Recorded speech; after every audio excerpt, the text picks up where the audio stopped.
গুহার ভিতরে প্রবেশ করছে ওই দিন থেকে আমাদের কোনো প্রাণী কুকুরা বকরি ঘাস খায় না। সকল বেড়া বকরি গুলা মনে আকাশের দিকে তাকায় থাকে।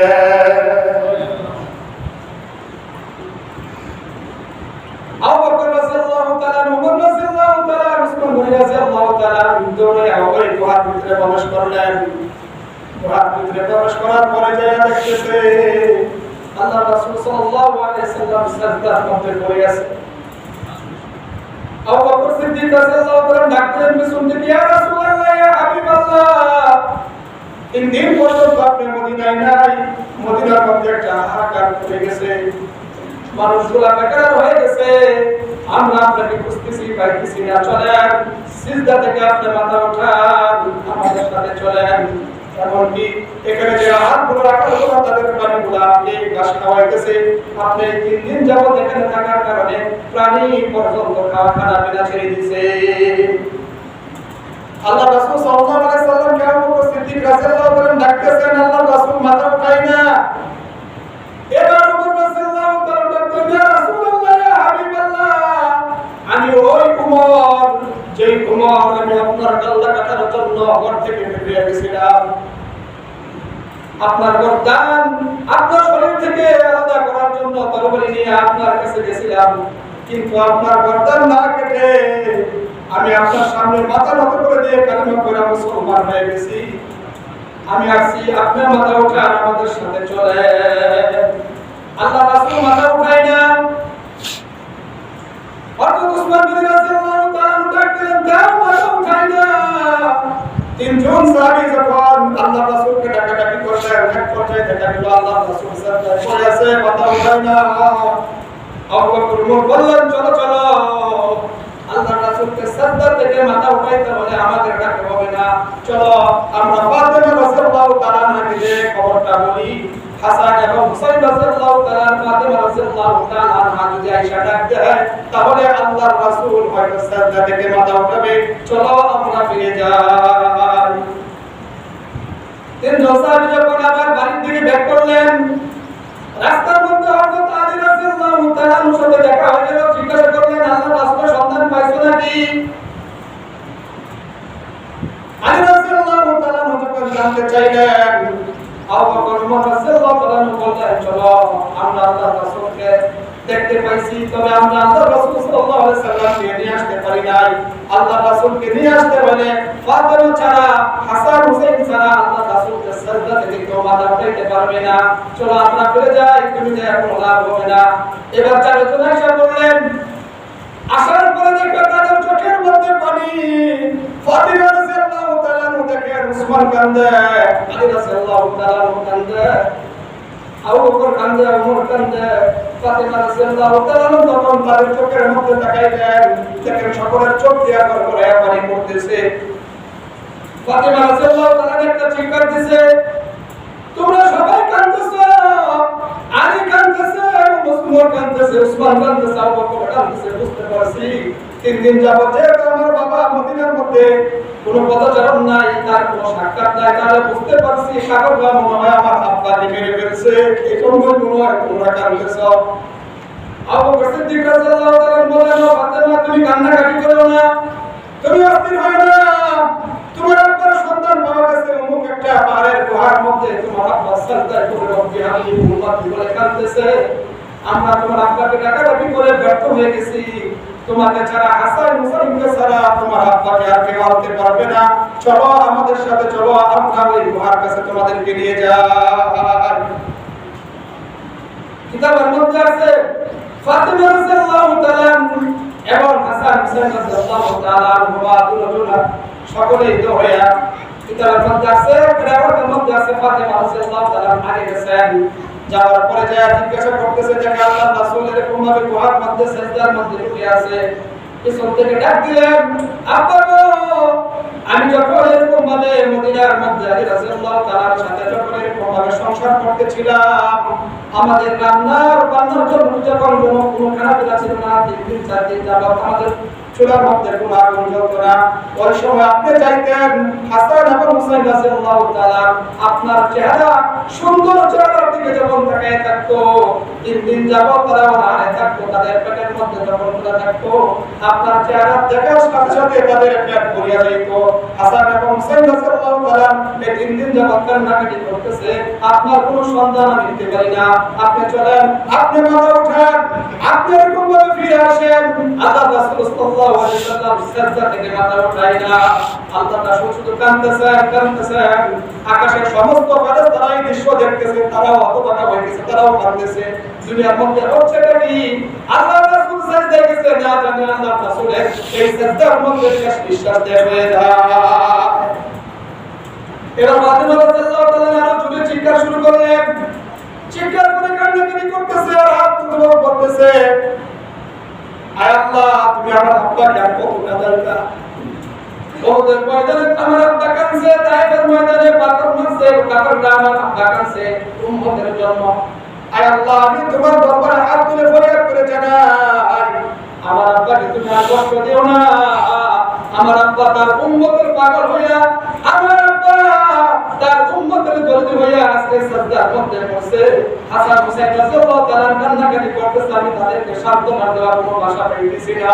আয় আল্লাহ, আমার আব্বা যেহেতু উম্মতের এত দরদি হয়ে গেছে, আমি আপনার কাছে ফরিয়াদ করে বলতেছি, আমার কলিজার টুকরা হাসান এবং হুসাইন রাদিয়াল্লাহু তাআলা আমার আব্বার উম্মতের নামে আমি কুরবানি করে দিলাম।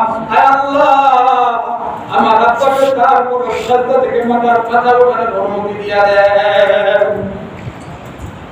কিতাবের মধ্যে আছে, আল্লাহ তাআলা ফেরেশতা জিবরাইলকে ডাকতে বলেন, ও আমার ফেরেশতা জিবরাইল, যাও ওই পাহাড়ের গুহার মধ্যে তুমি যা প্রবেশ করো, আমার হাবিবকে বলো সিজদা থেকে মাথা উঠাইতে। ফাতেমা রাদিয়াল্লাহু তাআলা দোয়া করছেন, আমি তার দোয়া কবুল করছি। আমার হাবিবকে যা বলো, কাল কিয়ামতের মাঠে আমার হাবিবকে জিজ্ঞাসা না করিয়া তার একটা উম্মতকে আমি জাহান্নামে পাঠাবো না। সুবহানাল্লাহ। জিবরাইল আলাইহিস সালাম আল্লাহর রাসূল কানে যখন এসে কথাটা বললেন, আল্লাহর রাসূল তখন মাথা সিজদা থেকে উঠাইলেন। প্রিয় ভাইরা আমার, আল্লাহর রাসূল সাল্লাল্লাহু আলাইহি সাল্লাম কিতাবের মধ্যে আছে, হাসরের ময়দানে যে 3 জায়গায় দৌড়াবেন, উম্মতের জন্য দৌড়াবেন, না জানি আমার কোন উম্মত জাহান্নামে চলে যায়। আল্লাহ তাআলা ওয়াদা করেছেন, আমি আমার হাবিবকে জিজ্ঞাসা না করিয়া আমার হাবিবের একটা উম্মতকে আমি জাহান্নামে দিব না। সুবহানাল্লাহ। এজন্য আমার আপনার জন্য আমার জন্য আল্লাহর রাসূল এরকম ভাবে কাঁদছেন।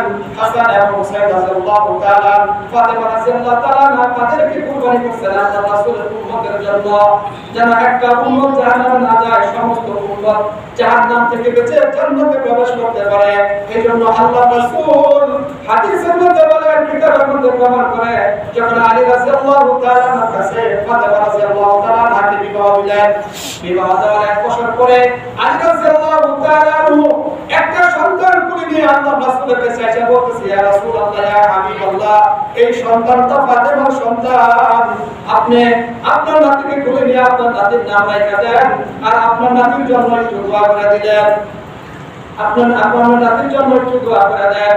আল্লাহর রাসূল সাল্লাল্লাহু আলাইহি সাল্লাম প্রথম যে সন্তান কোলে নিলেন, কোলে নেওয়ার পরে কোনভাবে তার নাম রাখলেন হাসান এবং তার জন্য দোয়া করলেন।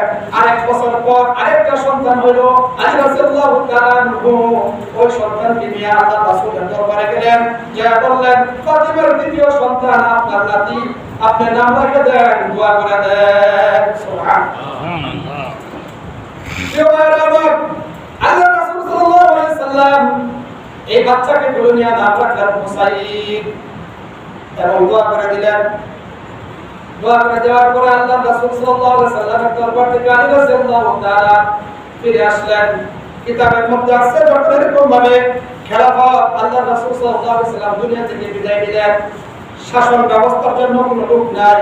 কিতাবের মধ্যে আছে ওই সময়ের খলিফা হিসেবে হযরত আবু বকর সিদ্দিক রাদিয়াল্লাহু তাআলা আনহু দায়িত্ব পালন করলেন। আবু বকর দুনিয়া থেকে বিদায় নিয়ে গেলেন। তারপরে উমর রাদিয়াল্লাহু তাআলা দায়িত্ব পালন করলেন। উমর রাদিয়াল্লাহু তাআলা ওইরকম ভাবে দুনিয়া থেকে বিদায় নিয়ে গেলেন। দেশ পরিচালনার কাজ কে করবে, রাষ্ট্র শাসন ব্যবস্থার কাজ খলিফা নিযুক্ত কে হবে? উসমান রাদিয়াল্লাহু তাআলা খলিফা নিযুক্ত হয়ে গেলেন। লম্বা কথা। তারপর আলী রাদিয়াল্লাহু তাআলা খলিফা নিযুক্ত হয়ে গেলেন। উসমান রাদিয়াল্লাহু তাআলা চলে যাওয়ার পর আবার এরকম ভাবে আলী রাদিয়াল্লাহু তাআলা যখন দুনিয়া থেকে চলে গেলেন, তারপর এরকম ভাবে খলিফা কে হবে এটা নিয়ে আমাদেরকে দেখা দিয়েছে। কথা বুঝতেছেন আপনারা? লম্বা কথা, সব শেষ আছে। আলী রাদিয়াল্লাহু তাআলার সন্তান হাসান এবং হুসাইন রাদিয়াল্লাহু তাআলা এখন জীবিত। আল্লাহ রাসূল এদেরকে কি পরিমাণে ভালোবাসতেন। ফাতিমার মধ্যে আমরা সানি কোতার মধ্যে পড়ি, ওয়াল হাসান ওয়াল হুসাইন সাইয়্যিদা শাবাব আহলিল জান্নাহ। জান্নাতে যুবকদের সর্দার হবে হাসান এবং হুসাইন রাদিয়াল্লাহু তাআলা। আল্লাহ রাসূল আরেক হাদিসের মধ্যে বলেন, মান আহাব্বাহুমা ফাকাদ আহাব্বানি। যে ব্যক্তি আমার হাসান এবং হুসাইন রাদিয়াল্লাহু তাআলাকে মহব্বত করলো, সে যেন আমি তাকে মহব্বত করলো। ওয়া মান আবগাদানি ফাকাদ আবগাদাহুমা। আর যে ব্যক্তি আমার হাসান এবং হুসাইন রাদিয়াল্লাহু তাআলাকে কষ্ট দিল, সে যেন আমাকে কষ্ট দিল। কিরকম মহব্বতের ব্যক্তি ছিলেন? কিতাবের মধ্যে আছে যে হাসান এবং হুসাইন রাদিয়াল্লাহু তাআলা আল্লাহ রাসূল সাল্লাল্লাহু আলাইহি সাল্লাম জীবিত থাকা অবস্থায় একবার ঈদের সময় ফাতেমা রাদিয়াল্লাহু তাআলার কাছে যায়, বললেন, বা আমাদেরকে যে নতুন জামা কাপড় দেন, সামনে যেহেতু ঈদ, আমাদেরকে নতুন জামা কাপড় দেন। ফাতেমা রাদিয়াল্লাহু তাআলা যখন দেখলেন সন্তান আবদার করছে, টাকা পয়সা নাই, ঘরের মধ্যে কোনো চাউল নাই, অভাব অনটন, কিন্তু সন্তান আবদার করছে, সামনে ঈদ, নতুন জামা কাপড় লাগবে, কি করবে? সরাসরি না না করে বললেন, তোমার নানা হলো দুজাহানের বাদশা, তোমরা তোমার নানার কাছে যাও, তার কাছে যাও, আমার কাছে নাও। সে দুজাহানের বাদশা, দুনিয়ার বাদশা, আখিরাতের বাদশা। যখন এই কথা বলছেন, হাসান এবং হুসাইন রাদিয়াল্লাহু তাআলা তারা দৌড়াইয়া আল্লাহর রাসূলের দরবারে যায়, বললেন, না না, সামনে যেহেতু ঈদ, আপনি আমাদেরকে নতুন জামা কাপড় দেন। চমৎকার কথা। আল্লাহর রাসূল বললেন, ঠিক আছে, তোমরা অপেক্ষা করো। আল্লাহর রাসূল আল্লাহ তাআলার দরবারে হাত বাড়িয়ে আবেদন করলেন, আমার নাতিরা আমার কাছে নতুন জামা আবদার করছে, আল্লাহ আমার কাছে তো এখন এই মুহূর্তে টাকা পয়সা নাই, আমাদেরকে কি দিয়ে জামা কাপড় দিব? আয় আল্লাহ, আপনি এগুলোর ব্যবস্থা করে দেন। দোয়া করার পরে হাসান এবং হুসাইন রাদিয়াল্লাহু তাআলাকে জিজ্ঞাসা করলেন, তোমার জন্য কোন কাপড় আনবো, তুমি কোন কালারটা পছন্দ করো? তোমার জন্য কোন কাপড় আনবো, তুমি কোন কালারটা পছন্দ করো? হাসান রাদিয়াল্লাহু তাআলা এবং হুসাইন রাদিয়াল্লাহু তাআলা একজনে বললেন, আমার জন্য সবুজ কাপড় আনবা, সবুজ কালারের কাপড়। আরেকজনে বললেন, আমার জন্য লাল কাপড় নিয়ে আসবে। সুবহানাল্লাহ। তো আল্লাহ তাআলা দৃশ্যটা দেখলেন, আল্লাহ তাআলা তার হাবিবের কথাটা শুনলেন। শোনার পরে এবার জিবরাইল আলাইহিস সালামকে বলতেছেন, যাও, আমার হাবিবের নাতিরা তার কাছে জামা কাপড়ের আবদার করছে, এই জামা কাপড় মদিনা এবং মক্কার বাজার থেকে নেওয়া যাবে না, জান্নাত থেকে তুমি দুইটা জামার টুকরা, দুইটা জামা কাপড় নিয়ে আমার রাসূলের হাতে দিয়ে আসো। সুবহানাল্লাহ। যখন এই দুইটা জামা কাপড়ের ব্যবস্থা হয়ে গেল, জিবরাইল আলাইহিস সালাম আইনা আল্লাহর রাসূলের হাতে যা বললেন, এই যে দেন আপনার নাতিদের কাপড় চোপড়। আল্লাহর রাসূল সাল্লাল্লাহু আলাইহি সাল্লাম জামা কাপড় হাতে নিছে। জিবরাইল আলাইহিস সালাম বলতেছে, ইয়া রাসূলুল্লাহ, ইয়া হাবিবাল্লাহ, আপনি কি জানেন আপনার হাসান এবং হুসাইন রাদিয়াল্লাহু তাআলা আনহুমা তারা যে দুইটা কালার চয়েস করছে, এই দুইটা কালার চয়েসের ভিতরে রহস্য কি, এটা কি আপনি জানেন নাকি? আল্লাহ রাসূল উত্তর দিলেন, না না, আমার এটা জানা নাই। আলিমুল গায়বি ওয়াশ শাহাদা, ওয়াদিশের খবর একমাত্র কে জানে, জোরে বলেন আল্লাহ। আল্লাহ রাসূল বলেন, আমি তো জানি না। জিবরাইল আলাইহিস সালাতু ওয়াস সালাম জানাই দিলেন, ইয়া রাসূলুল্লাহ, ইয়া হাবিবাল্লাহ, আপনি যখন দুনিয়ায় থাকবেন না, একটা সময় আসবে, খেলাফত শাসন আমলে একটা সময় আসবে, আপনার নাতি, আপনার আদরের নাতি হাসান, তাকে এরকম ভাবে কাফেররা, দুশমনেরা তাকে এরকম ভাবে বিষ পান করায়া তাকে শহীদ করবে। বিষের রং হলো সবুজ, এজন্য সে সবুজ কালার পছন্দ করছে। আর আপনার নাতি হুসাইন, সেও যখন শাসন আমলে এরকম ভাবে খেলাফতের দায়িত্ব নিয়ে যখন মাঠে ময়দানে কাজ করবে, কাফেররা এরকম ভাবে এজিদের গোষ্ঠী, তারা এরকম ভাবে আপনার নাতি হুসাইন রাদিয়াল্লাহু তাআলা কারবালার ময়দানে শহীদ করবে, রক্ত ঝরাবে। রক্ত যেহেতু লাল, এজন্য সে লাল জামা কাপড় চয়েস করছে। এটার মাহাত্ম্য এমন। প্রিয় ভাইরা আমার, যেহেতু সময় নাই, আমার মূল কথা ছিল যেহেতু মুহররম, এজন্য এই কথাগুলো আমি আপনাদেরকে শোনাইলাম। আমার মূল কথা হলো, আমি সূরা আল ইমরান থেকে যে আয়াতে কারিমা তেলাওয়াত করেছি, আল্লাহ তাআলা বলেন, কুল ইন কুনতুম তুহিব্বুনাল্লাহ ফাত্তাবিউনি ইউহিব্বুকুমুল্লাহ। আল্লাহ তাআলা বলেন, হে আমার নবী, আপনি বলে দেন, কোন ব্যক্তি যদি আমার মহব্বত পেতে চায়, আমার সন্তুষ্ট অর্জন করতে চায়, ওই ব্যক্তি যেন ফাত্তাবিউনি ইউহিব্বুকুমুল্লাহ, ওই ব্যক্তি যেন আমি আমার রাসূলের আনুগত্য করে, আমার রাসূলের অনুসরণ করে, সুন্নতকে আঁকড়ে ধরে।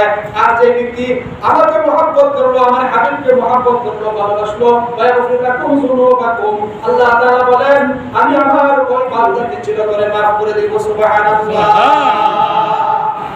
আল্লাহ তাআলা এই আয়াতের মধ্যে বলেন, রাসূলের আনুগত্য করতে হবে, রাসূলের সুন্নতের ইত্তেবা করতে হবে। আর আল্লাহ রাসূল হাদিসের মধ্যে বলেন, মান আহাব্বা সুন্নতি, যে ব্যক্তি আমার মহব্বত করতে চায়, ভালোবাসতে চায়, সে যেন আমার সুন্নতকে আঁকড়ে ধরে, আমার সুন্নতকে মহব্বত করে। আর যে ব্যক্তি আমার সুন্নতের মহব্বত করবে, অনুসরণ করবে, অনুকরণ করবে, ফাকাদ আহাব্বানি, সে যেন আমারে মহব্বত করলো, আমারে ভালোবাসলো। আর যে উম্মত আমাকে ভালোবাসবে, আমাকে মহব্বত করবে, কানা মাইয়া ফিল জান্নাহ, আমি এবং আমার ওই উম্মত এক জান্নাতের মধ্যে বসবাস করব। সুবহানাল্লাহ। যেহেতু মুহররম মাস, এজন্য আমি আপনাদেরকে এই কথাগুলো শোনাইলাম।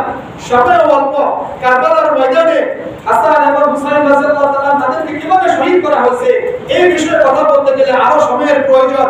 যদি সুযোগ হয়, সময় হয়, সামনে ইনশাআল্লাহ এই বিষয়ে কথা বলবো, আপনাদেরকে শোনাবো। যেহেতু আল্লাহ রাসূল সাল্লাল্লাহু আলাইহি সাল্লাম হাদিসের মধ্যে বলেছেন যে আল্লাহ রাসূলকে যদি কেউ মহব্বত করতে চায়, ভালোবাসতে চায়, তাহলে সুন্নতের অনুসরণ করতে হবে, সুন্নতের অনুকরণ করতে হবে। তাহলে ওই ব্যক্তি আল্লাহ রাসূলকে ভালোবাসলো। আর যে ব্যক্তি আল্লাহ রাসূলকে ভালোবাসবে, আল্লাহ রাসূল ওয়াদা করেছেন কিয়ামতের ময়দানে তাকে ছাড়া জান্নাতে প্রবেশ করবে না। সুবহানাল্লাহ। এজন্য রাসূলের সুন্নতের মহব্বত, অনুসরণ, অনুকরণ করতে রাজি আছেন আপনারা? ইনশাআল্লাহ। কে রাজি আছেন? ইনশাআল্লাহ। হাত নামান। আমি কয়েকটা সুন্নতের কথা বলবো। মুহররম মাস, এই মাসে দোয়া করলে আল্লাহ তাআলা দোয়া কবুল করেন। এই মাসে অনেক ঘটনা আল্লাহ তাআলা ঘটাইছেন। এই অল্প সময়ের ভিতরে এত কিছু বিস্তারিত আলোচনা করা যায় না। যে আমরা আল্লাহ রাসূলের সুপারিশ সবাই তো পেতে চাই, কি বলেন? ইনশাআল্লাহ। অন্যান্য নবীরা কিয়ামতের ময়দানে তারা এরকম ভাবে রব্বি হাবলি উম্মতে বলতে পারবে না, শুধু বলবে নাফসি নাফসি, আয় আল্লাহ আপনি আমারে বাঁচান, আমারে বাঁচান, আয় আল্লাহ আপনি আমারে বাঁচান। সবাই যার যার উম্মতের কথা ভুলে যাবে, নিজেকে নিয়ে পেরেশান হয়ে যাবে। কিন্তু আল্লাহ রাসূল শুধুমাত্র বলবেন রব্বি হাবলি উম্মতি। আল্লাহ তাআলা হাদিসের কুদসির মধ্যে বলেন, আল্লাহ রাসূল যেদিন এরকম হবে, ওই দিন যে উম্মতের জন্য সুপারিশ করবে, আল্লাহ রাসূল সাল্লাল্লাহু আলাইহি সাল্লামের সুপারিশ কবুল করে আল্লাহ তাআলা তার ওই বান্দাকে maaf করে জান্নাতে দিয়ে দিবে। সুবহানাল্লাহ। হাদিসের মধ্যে আছে, ফাসফা'তা লিমান শি'তা, হে রাসূল আপনি যার জন্য সুপারিশ করবেন, আমি তাকে জান্নাতে প্রবেশ করাই দেব। সুবহানাল্লাহ। আপনাকে জিজ্ঞাসা করা ছাড়া আর একটা আমার বান্দা আপনার উম্মতকে জাহান্নামে দিব না। এইজন্য রাসূলের সুপারিশ পাওয়ার জন্য কিছু আমল আছে। তার মধ্যে একটা আমল হলো বেশি বেশি দরুদ শরীফ পড়া এবং সুন্নতের অনুসরণ অনুকরণ করা। এই দুইটা আমল করতে রাজি আছি আমরা সবাই ইনশাআল্লাহ। ইনশাআল্লাহ সবাই রাজি আছি। তাহলে কিছু সুন্নতের কথা বলবো, এবার খুব মনোযোগ দিয়ে শুনেন। একটা মুসলমান পুরুষের জন্য সব সময় 10টা দায়ী সুন্নাত আছে। কয়টা দায়ী সুন্নাত? 10টা। কার জন্য? পুরুষের জন্য 10টা দায়ী সুন্নাত আছে। এবার ভালো করে খেয়াল করেন। এক নম্বর সুন্নাত, মাথায় সব সময় টুপি রাখা, আবার গোসলের সময় না, গোসল ব্যতীত। আমরা বর্তমানে মুসলমানদের সব সময় না, আজকে যেমনই থাকে না, এছাড়া সব সময় টুপি রাখা। এক নম্বর সুন্নাত, মাথায় টুপি রাখা, সময় নাই। 2 নম্বর, মাথার চুল খাটো করে রাখা। খুব ভালো করে খেয়াল করেন। মাথার চুল কি রাখবেন কাটো কাটো করে কিভাবে সাইডটা করবেন পেছনে করবেন সামনে গোলাল না তাহলে বলট গায়ে রাখবেন কেমনে রাখবো পুরোটাই কাটো হ্যাঁ পুরো সাইড একেবারে সুন্নত তরিকা চুল তিন তরিকার এক তরিকা রাখতে হয় যদি নিয়ম কারণ না জানেন বলে আমি একদমের কাছ থেকে আপনারা নিয়ম কারণ জেনে দিবেন কিন্তু আমার যুবক ভাইরা এগুলো বুঝতে চায় না যুবক মানুষ একটু দুষ্ট আমি একটু তো রং করবো আরে ভাই তুমি যে মারা যাবা তুমি কোন সময় মারা যাবা এটা তোমার জানা নাই তুমি যে বুড়া হওয়া এটা কোনো গ্যারান্টি আছে নাকি যুবক মানুষ মারা নাকি যুবক মানুষ তো বলে তোমার কি রাসূলের সুপারিশ পাওয়ার আশঙ্কা আকাঙ্ক্ষা তোমার দিলের মধ্যে নাই যদি জিজ্ঞাসা করা হয় তাহলে বলে হ্যাঁ হুজুর রাসূলের সুপারিশ তো আমরা সবাই পেতে চাই তাহলে সুন্নতের অনুসরণ করো সুন্নাহ করে দাও এখন না হুজুর আর কয়েক বছর পরে তাহলে তুমি রাসূলকে ভালোবাসলা কেমনে তুমি যে একজনের সাথে রিলেশন করো সম্পর্ক করো তার মহব্বত তোমার দিলের মধ্যে আছে তুমি চামড়া কাটতে এরকম ভাবে নাম লেখো এটা তুমি প্রকাশ করো যে তার আমি মহব্বত করি ভালোবাসি কিন্তু তুমি যে রাসূলের উম্মত তুমি যে রাসূলের মহব্বত করো এটার কোনো নিদর্শন তোমার চেহারার মধ্যে নাই তুমি মুখে বলো রাসূলের ভালোবাসি কিন্তু সুন্নতের অনুসরণ করো না তাহলে বোঝা গেল তোমার মতো বাটপার কেউ যায় কথাগুলো একটু হার্ড হয়ে গেছে কষ্ট নেন তো আমরা 10টা সুন্নাত একটা হলো কি ভাই মাথায় টুপি রাখা কেউ মনে কষ্ট নেন না কাউকে কষ্ট দেওয়ার জন্য বলি না আমরা সকলেই এরকম ভাবে কবরের পথের যাত্রী কোন সময় বেড়াতে আমাদের কেন জানা নাই এই জন্য সুন্নতগুলো মানি দুনিয়া এরকম ভাবে আপনি মানুষের কাছে মহব্বতের পাত্র হয়ে যাবেন আখিরাতে আল্লাহ এবং আল্লাহর রাসূলের প্রিয় ব্যক্তি হয়ে যাবেন সুবহানাল্লাহ এজন্য কেউ কষ্ট নেন একটা হলো মাথায় টুপি রাখা মাথার চুল খাটো করে রাখা তারপরে এরকম মুছগুলো খাটো করে রাখা সিরার মধ্যে আসি মাথায় টুপি রাখা চুল খাটো করে রাখা টুপির নিচে তো চুল তারপরে মুছগুলো খাটো করে রাখা তারপরে ওযু আগে মেসওয়াক করা করা হলো চারটে তারপর দাড়ি লম্বা রাখা করা হয়েছে পাঁচটা নিচে আছে পাঁচটা নিচে পাঁচটা কি লম্বা জামা পরা লম্বা কি ভাই জামা পরা মানে সুন্নতি পোশাক পরা এক কথা সুন্নতি পোশাক পরা দুই নম্বরে কি আপনারা বলেন হাত পায়ের নখগুলো কাটা করে রাখা কমপক্ষে সপ্তাহে একদিন কি বলেন আপনারা রাগ করতেছেন না এগুলো শেখার দরকার আছে না ইমাম হিসাবে এটা আমার দায়িত্ব এগুলো মানুষকে জানানো এরপর যদি আপনারা পালন না করেন তাহলে অন্তত আমি জবাব দিয়ে তাকে বেঁচে যাবো আমি জানাইছি আর মানুষের এমন দিন কাফেরদেরকে আল্লাহ জিজ্ঞাসা করবো তোরা কি লিখে জানো ভাই তোদের কাছে কি নবী রাসূল যায় না তখন তারা বলবো ফাকাত দাবনা ওয়া কুলনা মা নাযাল্লাহু মিন শাইইন আনতুম ইল্লা ফি দালালিন কাবীর আমাদের কাছে নবী রাসূল আসছিল তারা এসে এই কথাগুলো বলছিল কতটা মানুষ নাকি বাংলা মনে করছি ফাকাত দাবনা এগুলো মিথ্যা মা নাযাল্লাহু মিন শাইইন এগুলো আপনার তরফ থেকে কোনো নাযিল করার কোনো কথা না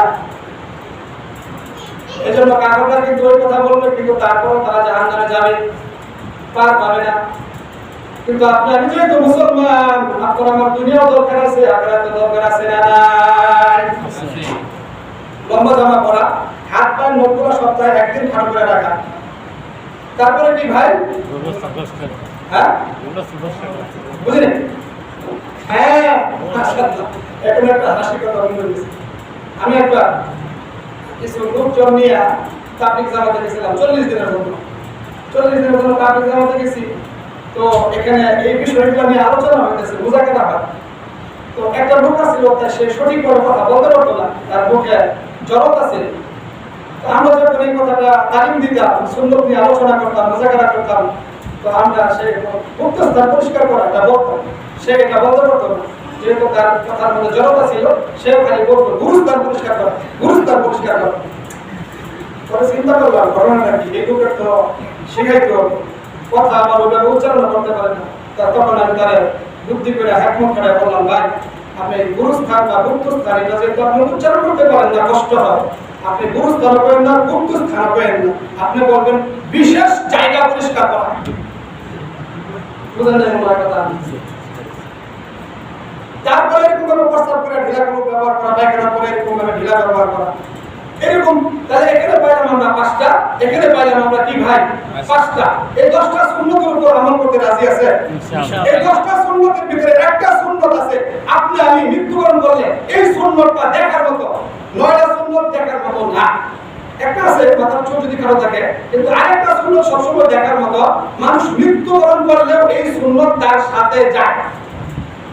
আমার কথা যদি আপনারা বুঝে থাকেন তাহলে বলেন তো সেই সুন্নতটাই 10টার ভিতরে কোনটা?